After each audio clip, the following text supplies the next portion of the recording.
A janitor's daughter stops in the hallway of Harvard at midnight before a chalkboard no one else dares to touch, and sees what the professors cannot. The hallway of Harvard's Department of Mathematics stretched like a long river of silence. The lamps overhead cast a muted glow, spilling amber across old stone tiles worn smooth by generations of hurried footsteps. At the far end, through a door left half open, a seminar room breathed out its own quiet. On the great blackboard stood a single phrase, scrawled in crimson chalk: "The Crimson Problem." Elena Ward pushed her cleaning cart slowly down the corridor. The rubber wheels whispered against the floor. A mop, a bucket of water, a stack of folded rags, and a paper cup of coffee traveled with her. She stopped at the open door. The sight of the chalkboard caught her breath. The red lines glowed under the light as if still warm from the professor's hand. Her phone buzzed in the pocket of her jacket. A message lit the screen. "Your mother is in the emergency room again. Heart trouble. She may need to stay overnight." The letters seemed too sharp, too final. Elena read it twice, then pressed her palm against her chest to steady herself. For a moment, she tried the breathing exercise an old nurse had once taught her. In for 4 counts, out for 6. When her pulse slowed, her eyes returned to the board. Beneath the title sprawled a collection of curves and symbols. To the untrained eye, they might appear as nothing more than strokes of chalk, but to Elena, they were alive. It was the classic puzzle of the bending curve, the so-called elastica. The question was simple to state. If a strip of wire must keep the same length, what shape will it take when it bends as effortlessly as possible? Nature always chooses the path of least resistance. A willow branch, when bent, finds a graceful curve. That was the idea captured here, a curve that minimizes strain. Someone had written the governing equation along the edge. The details were dense, yet one note written in red caught her. Reframe the curve, not the question. Those words struck her like a whisper meant for her alone. She leaned on the doorframe, imagining the shape of the curve as if it were moving. The professor's red chalk drew loops that pinched at narrow waists, as if the line was trying too hard, caught in knots. Elena lifted the stir stick from her empty coffee cup and traced the lines in the air. Where the chalk had pinched, she let her hand circle smoothly instead, as if comforting a child. She thought, what if you change the way you measure the path? Instead of walking along the length, what if you walk by the turning of the angle? Suddenly the knots might loosen. The problem was not in the curve itself, but in the frame through which it was seen. Her phone vibrated again. This time a photo appeared. Her mother, Ruth, lying in a hospital bed, tubes feeding air into her nose. On the heart monitor, someone had stuck a yellow sunflower sticker. Ruth was known for that, trying to make machines less frightening by giving them flowers. Elena touched the image as if she could smooth her mother's hair. She wanted to call, but she knew the words would not come. Since the accident at 15, her voice had never been whole again. Words cracked, stuttered, died in her throat. She could write, she could think, but speech was a broken ladder. So instead, she sent back a small, smiling face and a sunflower.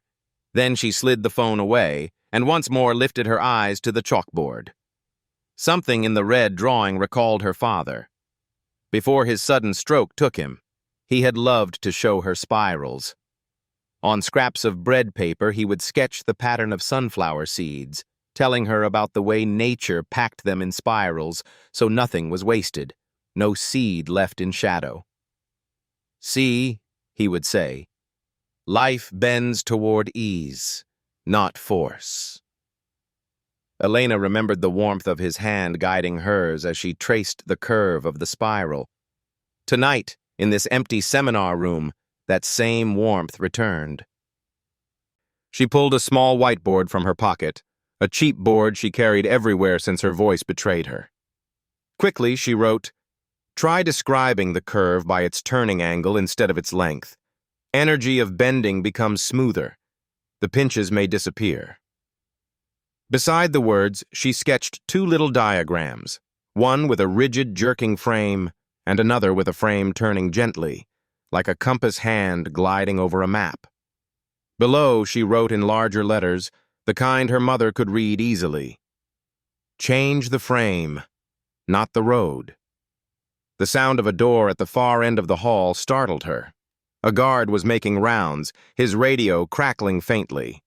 Elena tucked the board back into her pocket, gripped the mop handle, and lowered her eyes. The guard passed with a nod, uninterested. To him, she was only the night worker. To the world, perhaps nothing more. She exhaled slowly, then turned once more toward the chalkboard. In the lower corner, someone else had written, in small chalk letters, "Do not analyze, just look." Elena smiled silently. It felt like advice not only for mathematicians but for her whole life. Ever since the accident, she had been dissected, examined, measured by doctors and therapists.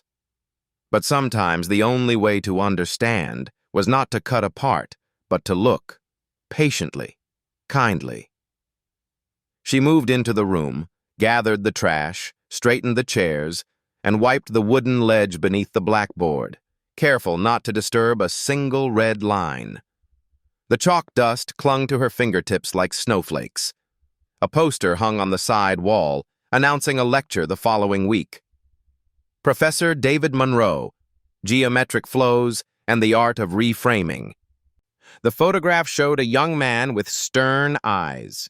Elena glanced at the name, then looked away. Professors came and went. Her duty was not to know them, but to keep the rooms ready for their return. Still, the chalkboard pulled at her. From the doorway, the red lines formed not a tangle, but something like a flower. Not a sunflower this time, but a star-shaped bloom with a center slightly off. Off-center. She thought of her mother, who had always lived that way, never quite in the middle, never perfectly aligned with the world, yet kind, enduring, quietly luminous. Off-center was not broken.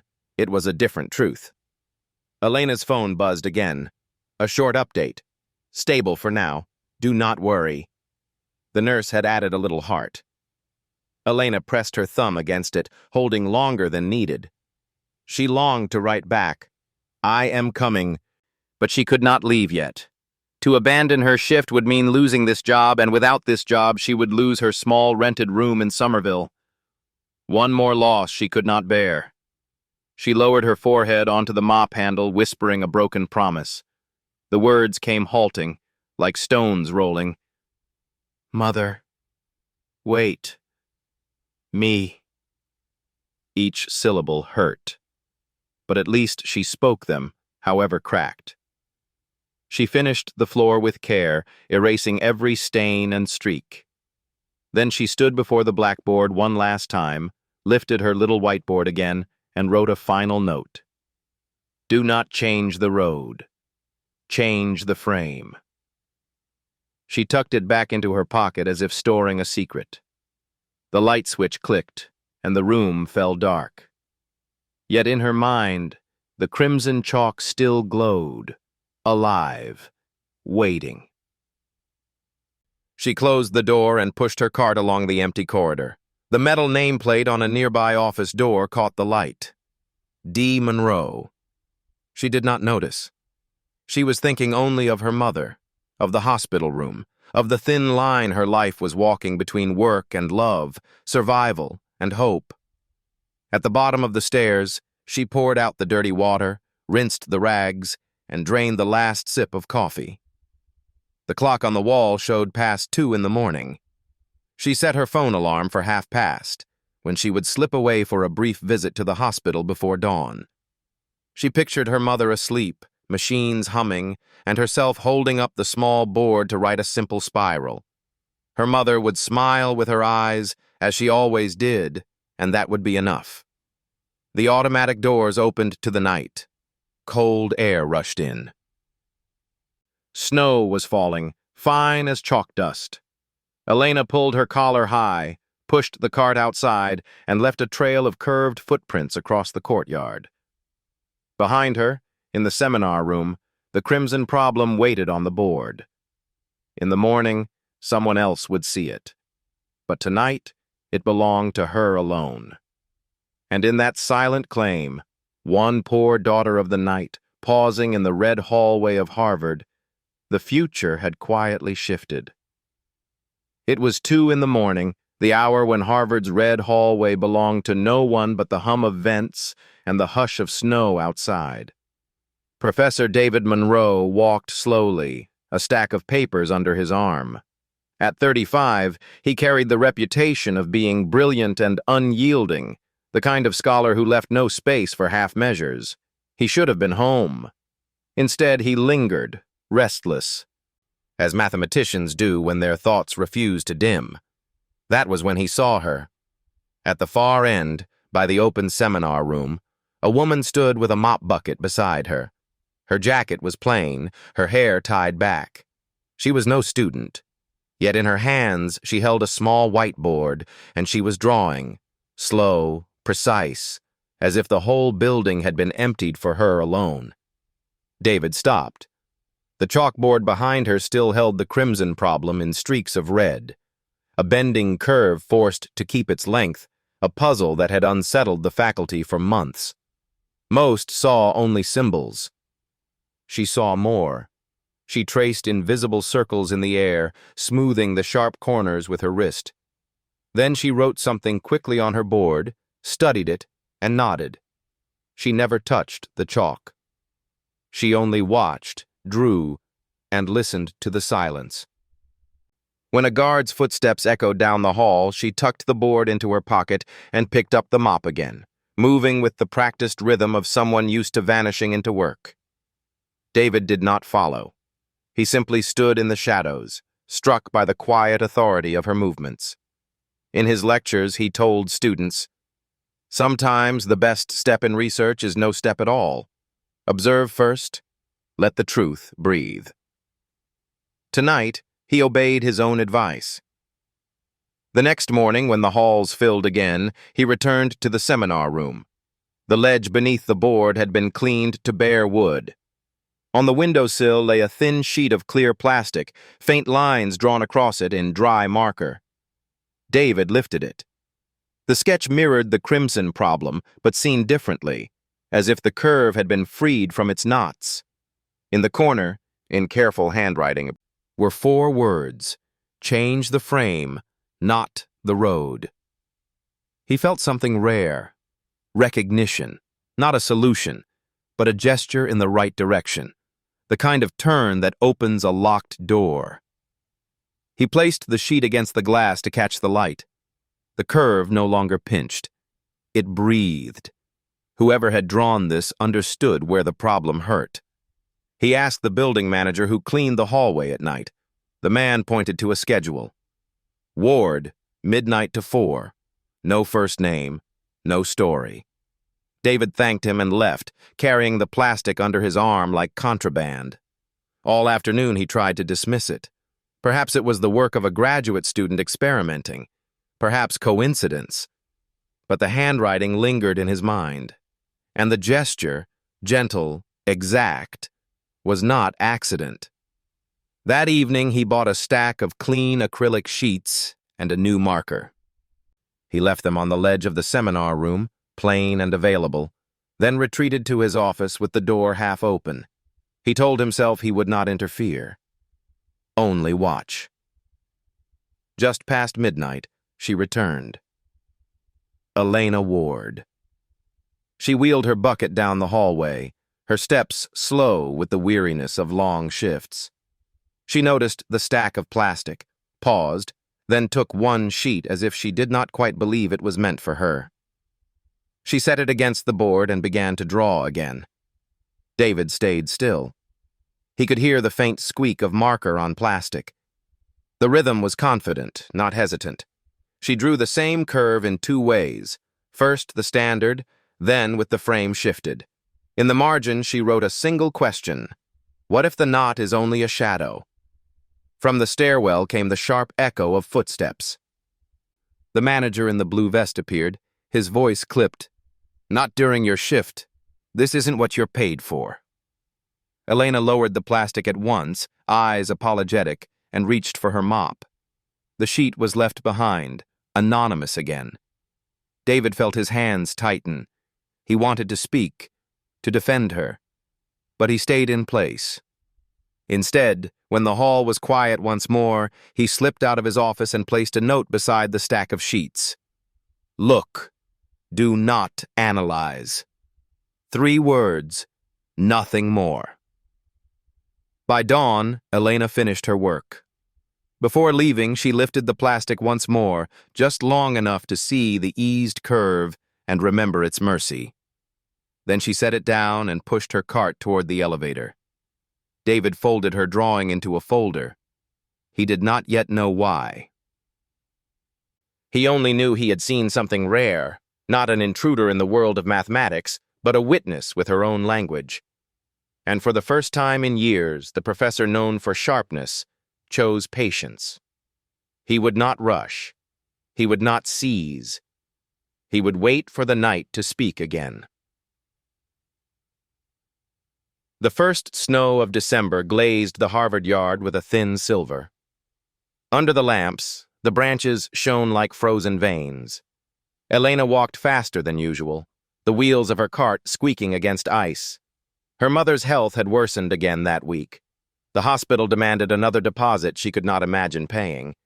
Her chest felt heavy, but the weight was familiar now, like a second heart beating out of time. She reached the red hallway near midnight. The crimson problem still glared from the chalkboard, red lines curling like stern lips. But something new waited on the ledge beneath it, a clear sheet of acrylic, polished, untouched, and a black marker lying across it like an invitation. Elena hesitated. She looked both ways. The building was silent. She lifted the sheet, held it against the board, and began to draw. Not a solution. She knew better than to claim that, but a reframing. The same curve, but viewed not by its length, but by the way its angle turned. The red knots softened. The line opened like a slow breath. A shadow moved in the doorway. She startled, almost dropping the sheet. It was him. Professor David Monroe. She recognized the face from a seminar poster. Sharp jaw, dark hair, a seriousness in the eyes that felt both exacting and tired. He didn't speak at once. He only stepped inside, careful not to break the silence. For a long moment they regarded each other, the scholar and the janitor, one with chalk, one with marker. Then David reached into his bag and pulled out another sheet of acrylic. He placed it on the ledge beside hers. "You draw," he said simply. His voice was calm, not commanding. "I will read." Elena's throat tightened. Speaking was always a risk. She shook her head quickly, then reached for her pocket whiteboard. She wrote, "I don't talk well." He glanced at the words, then back at her. "Then let the curves talk." Something in his tone, neither pity nor surprise, made her trust. She lifted the marker again. On her sheet she drew a triangle, equilateral, each side exact. Then beside it, she bent one corner inward, reshaping the figure until it curved like a drooping petal. She slid the sheet toward him. David smiled faintly. He drew on his own, a circle around her triangle, then arrows showing how the frame of reference could rotate. He held it up. Same triangle, new frame, no contradiction. It was the first time anyone had answered her drawings with another drawing. Elena felt a warmth rise in her chest. They passed the sheets back and forth like letters.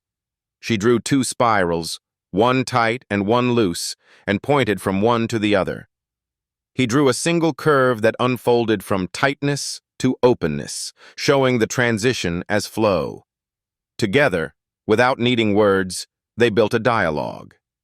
After an hour, the ledge was full of layered sheets, each curve echoing the last. Some looked like rivers branching, some like shells, some like the bending of steel under pressure. Their conversation was silent yet alive, each gesture exact, each pause respectful. When Elena finally looked at her phone, it was past 2. She began gathering the sheets to wipe them clean, embarrassed at having taken so much time. But David stopped her. "Leave them," he said softly. "I'll handle the rest." She hesitated. He added, "They are not mistakes. They are steps." Her eyes stung. She nodded, unable to speak. She packed her mop bucket, lowered her head, and left the hallway. David stayed behind. He laid the acrylic sheets in a neat row across the seminar table, studying the dialogue. He traced her line where the pinched waist dissolved into a smooth loop. It was not a proof, but it was a way forward, a change of frame that reframed the whole question. He whispered to himself, "She sees it." He remained for a long while, the room lit only by the glow of the snow outside, before carefully storing the sheets in a folder labeled only with the date. The next morning, when faculty arrived, the board was clean. To the department, David was still the same strict professor, but inside him, a quiet wonder had begun to hum. That night, when Elena prepared for work, her mother asked weakly from the bed, "Did you see something good today?" Elena thought of the silent exchange in the hallway, the trust of a man who let her speak without words. She took her whiteboard and wrote, "Yes, Mama, I saw someone listen." Her mother smiled faintly, closing her eyes. "That is enough," she whispered. And for Elena, for now, it was. The December light in Boston was pale, as if the sun itself had grown tired. Elena finished her shift and crossed the yard with a scarf wound tight around her throat. Snow crunched underfoot. She carried her small whiteboard tucked under her arm, the one she now treated almost like a diary. On it, faint marks from the previous night's silent dialogue with Professor Monroe still clung like ghosts. She could not bring herself to wipe them away. That afternoon, while walking to the bus stop, she heard someone call her name. It startled her. Very few people on campus knew it. She turned and saw an older man in a tweed coat, hair white and wild, holding a folder under his arm. "Elena Ward?" he asked, slightly out of breath. She nodded cautiously, clutching her board. "My name is Joseph Quinn," he said. I knew your father." The name rang like a bell half remembered. Quinn had once worked with her father in the machine shop back home. She had been a child then, chasing dust motes in the sunlight while the two men welded and measured. She remembered Quinn's booming laugh and the way her father had trusted him with every tool. Now the laugh was gone, replaced by an old man's gentle urgency. He opened the folder and pulled out a photograph. The edges were curled, the colors faded, but the image was clear enough. A younger Elena, no more than 10, holding a bronze medal around her neck at a regional math contest. Beside her stood her father, smiling awkwardly, a bouquet of sunflowers in his grease-stained hands. Elena froze. The photo felt like a door opening into a room she thought had been locked forever. Her eyes burned. She traced the outline of her father's hand on the paper. "Your dad was proud that day," Quinn said softly. He told everyone in the shop, "My girl solved what stumped the judges." He bought the sunflowers with his last $20, said a medal meant nothing without flowers. Elena swallowed hard. Words tangled in her throat, so she wrote on the whiteboard instead.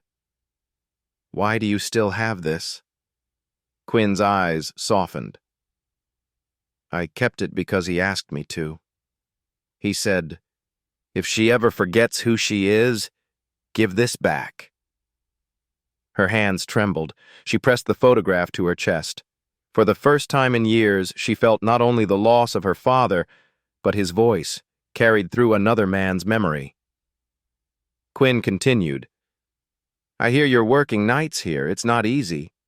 But Elena, your father never doubted you had a mind built for more than survival. She nodded quickly, unable to look up. The photograph felt heavy and holy at once. That evening, after visiting her mother at the hospital, she returned to the red hallway. The photo was tucked inside her pocket, close to her heart. She cleaned the classrooms as always, but her mind drifted back to the medal, the sunflowers, the face of a man who had believed in her more than she believed in herself. When she reached the seminar room, the board still bore faint traces of red chalk. She lifted an acrylic sheet and drew carefully, a spiral of sunflower seeds, not perfect circles, but a pattern where each new seed nestled into the gap left by the last, packing the flower's face without waste. She had once learned the word for it, Fibonacci, but she didn't need the name to feel its meaning. Order in chaos, beauty in necessity. As she drew, a voice spoke from the doorway. Sunflowers? It was David Monroe. He stepped inside, not intruding, only curious. Elena nodded, then wrote quickly on her board. My father gave them to me once. David looked at the spiral, then at her. His voice softened. Perfect efficiency, nature's answer to scarcity. She wrote, he said no seed should be left in shadow. David was silent for a moment. Then he reached for a sheet himself and drew a curve flowing outward from the spiral, connecting it to a larger frame. Your father was right. The curve isn't just math. It's mercy. The word struck her. Mercy. That was the secret she had been trying to find. But her phone buzzed in her pocket. She checked it. A new message from the hospital. Condition worsening. ICU transfer required. Please discuss payment. Her chest tightened. The photo of her father pressed against her heart like a reminder and a weight. She wrote on her board with shaking hands, They want more money. We have none. David read the words. He did not answer at once. He only set his marker down and said quietly, Then we must make sure your work is seen, because seen work speaks louder than debts. Elena turned the board toward herself again. She wrote 2 words under her drawing of the sunflower spiral, for Mama. The hall was silent except for the hum of the lights. The curves on the acrylic sheets glowed faintly, as if holding her father's voice and her mother's fight at once. Elena cleaned the room, packed her cart, and left. But the photograph stayed with her, a proof she could not erase, that once, long ago, she had been seen, and might yet be again. The sky over Cambridge was the pale gray of paper left in the rain, so Elena arrived for her shift with her scarf pulled tight, her pockets heavy, one with her whiteboard, one with the photograph Quinn had returned. She touched the photo as if it were a talisman, her father's hand still warm in memory. Her mother was in the ICU now, tubes and beeping monitors crowding the room.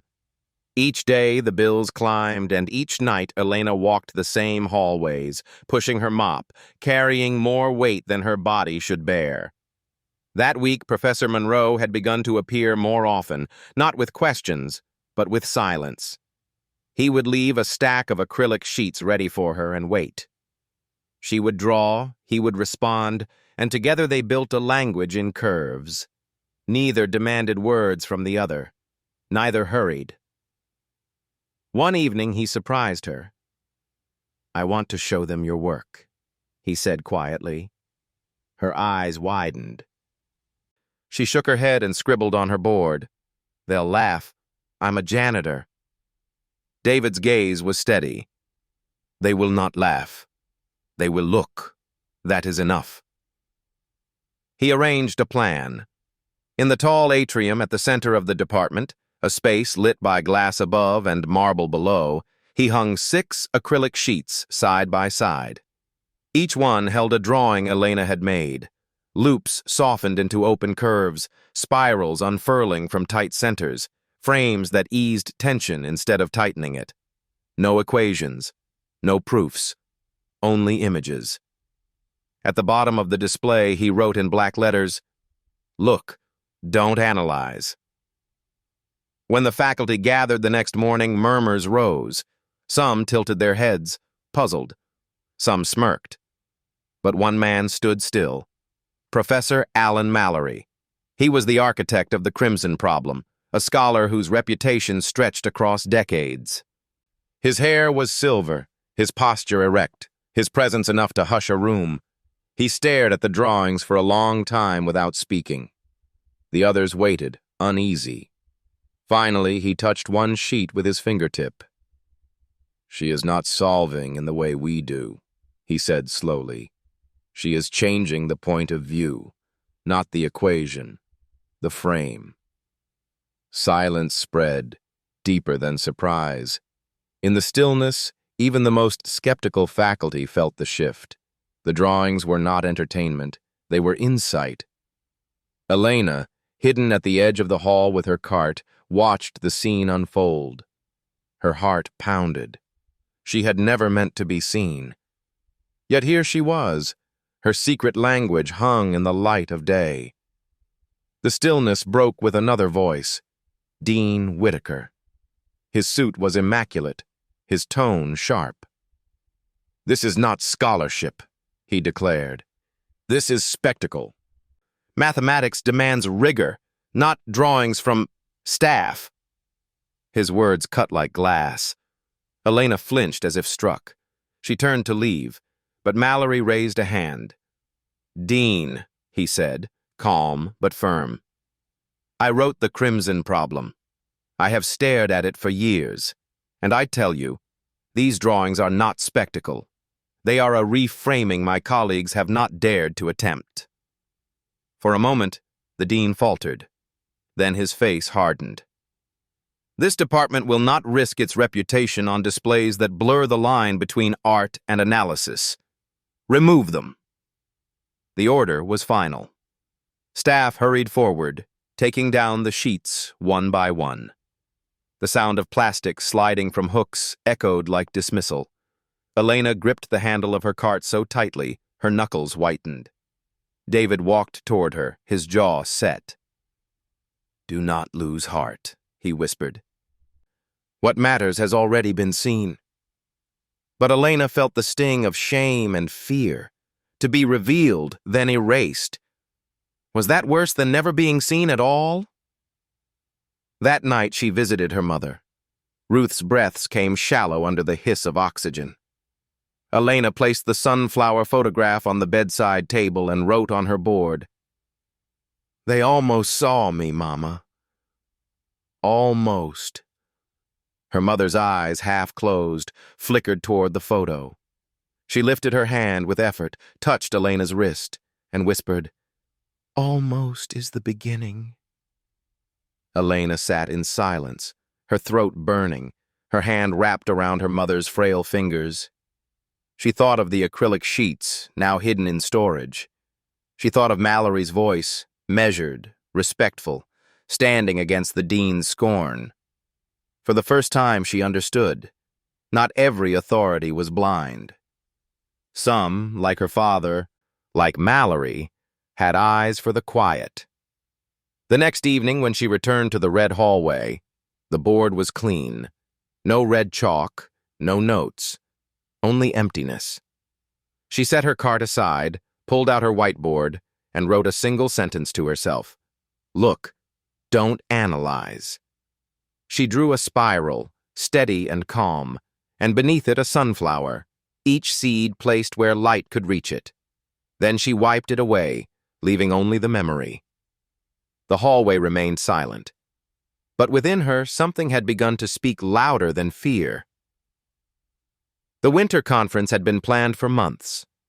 Every year, scholars from across the country gathered in Cambridge to exchange ideas beneath the carved beams of Memorial Hall. For Elena, it was a place she had never imagined entering except to mop its floors. But now, by the hand of Professor Monroe, She would step inside not as staff, but as a quiet kind of speaker. The idea had come from David himself. "Words will fail them," he told her. "Let the drawings speak." He arranged for a session unlike any other. No lecture, no equations on a screen, only a sequence of Elena's acrylic sheets projected in silence. Each image, carefully chosen, told a story. Curves pinched and then eased, spirals expanding into sunflower order, frames shifting until knots loosened into flow. A silent geometry. On the evening of the conference, Elena dressed in the plain black clothes she wore for work. She stood backstage, clutching her whiteboard, her palms damp. David reassured her with a quiet nod. "You don't have to say a word," he whispered. "The curves will carry your voice."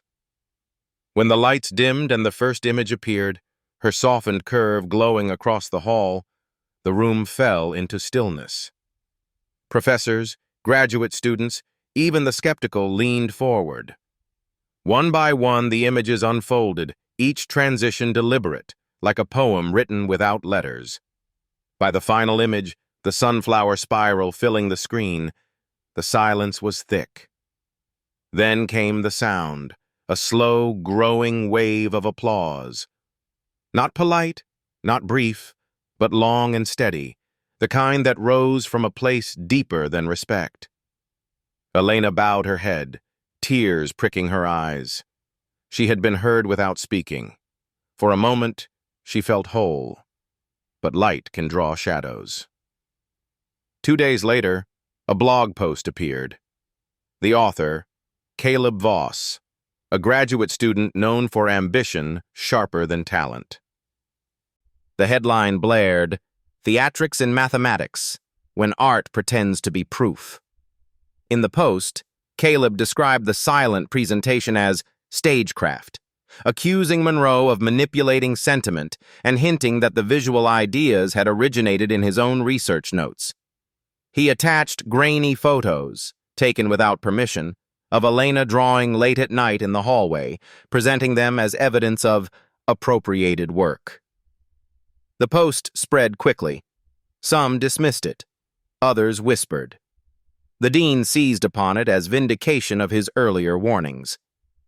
Within a week, David received an official notice, suspension from teaching duties pending review. Elena learned of it when she arrived for her shift and found David waiting in the seminar room, his office key on the table. His eyes were tired but steady. "They've silenced me," he said simply. She shook her head fiercely, pulled out her board and wrote, "Not you. Us." He read the words, then managed a thin smile. "Then we will wait together." But waiting did not pay hospital bills. That night, Elena's manager cut her shifts, citing budget needs. Without warning, she had lost half her hours. Rent loomed again, and her mother's condition worsened. Still, she returned to the community classroom in Roxbury on her one free afternoon. The children there gathered around her like sparrows, their eyes bright. She drew a spiral on the whiteboard and asked them to count the spaces between the arms. They laughed as the numbers grew, recognizing the pattern without knowing its name. "You made math into music," one boy whispered. For the first time that week, Elena smiled. Here, no dean, no blog post, no accusation could erase the truth. Children understood what professors refused, yet the night returned her to fear. In the hospital ICU, Ruth's breath rattled beneath machines. The nurse warned gently, "It is time to prepare." Elena held her mother's hand, wrote on her whiteboard, "I was seen, Mama." Her mother's eyes softened. Her fingers squeezed once, weak but certain. Outside, snow fell harder, burying the city in white silence. In Cambridge, the faculty argued over integrity and spectacle, over who deserved credit. The blog post festered, Caleb basking in attention. David bore his suspension with a strange calm. Truth survives noise, he told her. It always does. But for Elena, the noise was loud. She returned to her empty room, rent overdue, and pressed her father's photograph to her chest. The bouquet of sunflowers in his hand seemed to say what she could not, that faith must bend, never break. And so, though betrayed, though half erased, she returned to the hallway again. She drew another curve, this one with no knots at all, only an open line reaching outward, as if to say, I am still here. Boston's winter pressed down like a closing hand. The Charles River froze in broken sheets, and every breath seemed to carry ice. Elena's shifts had been cut. She cleaned fewer rooms now, earned fewer dollars. Her rent notice hung on the wall like a verdict. Worse still, her mother had been moved fully into the ICU. Monitors blinked, tubes hissed, and every visit left Elena emptier than before. Yet she carried on. Each night she walked the red hallway, cart rattling behind her, and paused by the seminar room where the crimson problem had once lived in red chalk. Now the board was scrubbed blank, as if the controversy had erased even the memory of her drawings. Silence reigned there, but Elena still carried her whiteboard, still drew small spirals and curves in the minutes no one was watching. She could not stop.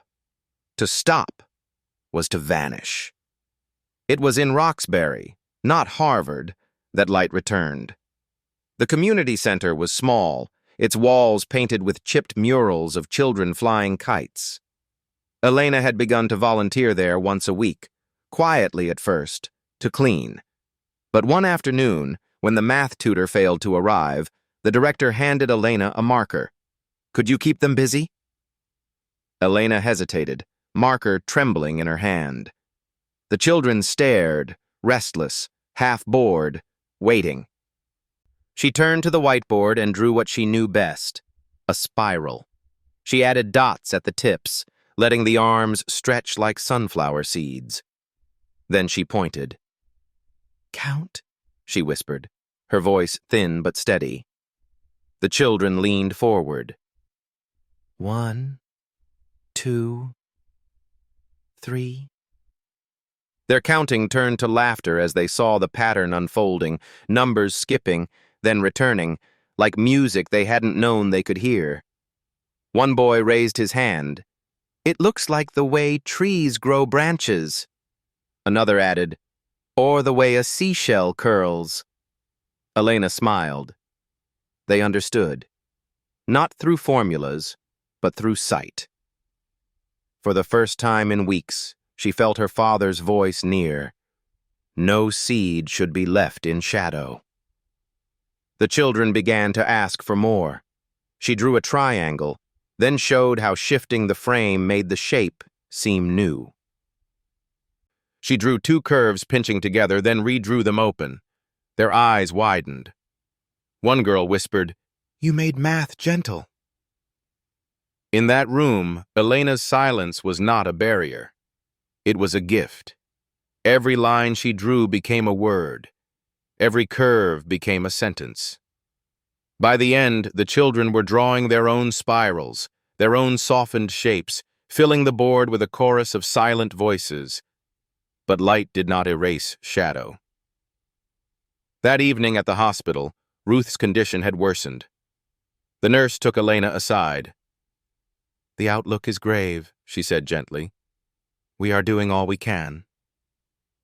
Elena sat by her mother's bedside, holding the fragile hand that had once braided her hair and baked bread in the coldest winters. She wrote on her whiteboard, "Mama." The children saw it. They saw the curves. Her mother's eyelids fluttered. She smiled faintly, though no words came. Elena squeezed her hand, willing strength through her fingers, willing her to stay. Later that night, Elena walked home through the snow. Her shoes were thin, her scarf stiff with frost. The streetlights blurred through her tears. She thought of the applause at the conference, already soured by Caleb's betrayal. She thought of Harvard's silence, of David's suspension. She thought of her landlord's final notice waiting in the mailbox. Everything pressed against her like the cold wind. And yet, beneath it all, there was the sound of children's laughter in Roxbury echoing in her ears. A fragile light, yes, but light nonetheless. When she reached her room, she lit a candle. She pulled out the sunflower photograph Quinn had given her and placed it beside the flame. Her father's rough hands holding the flowers seemed to whisper across time, "Bend, but do not break." Elena opened her whiteboard. She drew a single line, straight at first, then curving gently, bending but never snapping. She added beneath it 3 words: darkness and light. She set the board by the candle, closed her eyes, and let the warmth of the flame chase the cold. For that night, it was enough. Sanders Theater was a cathedral of learning, its wooden arches curving upward like ribs of a great ship. Light filtered through stained glass, casting quiet colors over rows of velvet seats. For more than a century, voices of scholars had filled this hall. Tonight, for the first time, silence would speak. It was Professor Mallory who arranged it. He had watched the department bicker, watched Dean Whitaker strip down Monroe, watched Caleb Voss steal credit on his blog. And then, quietly, Mallory acted. Without fanfare, he secured a short space in the winter colloquium. Not a lecture, he told the organizers, a demonstration. He did not explain further.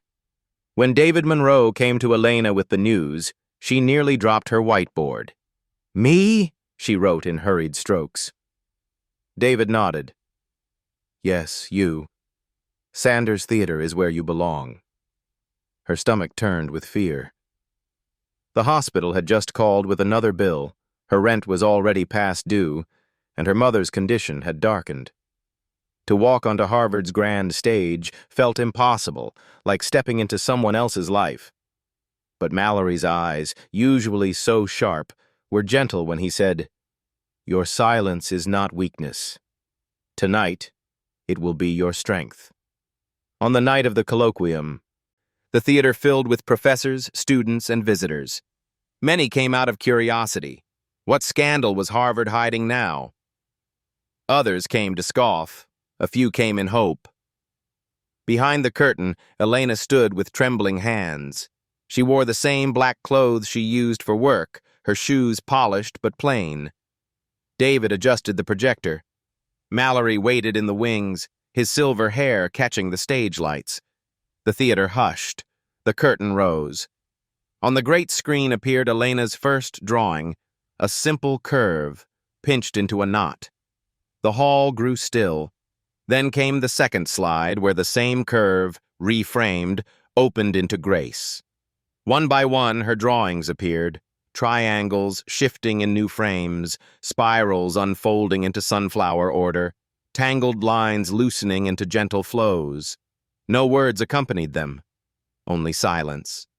And in that silence, the audience leaned forward. Professors who had argued for months now stared as if seeing the problem for the first time. Students, restless at the start, grew still.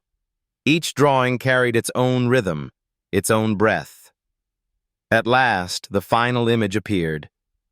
Elena herself stepped forward, carrying a fresh acrylic sheet. With trembling fingers, she drew not a curve or spiral, but a mirror. On one side, she sketched a scholar, chalk in hand, suited, severe.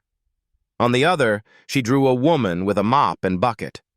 Between them, in the center of the mirror, the same curve flowed, unchanged, unbroken.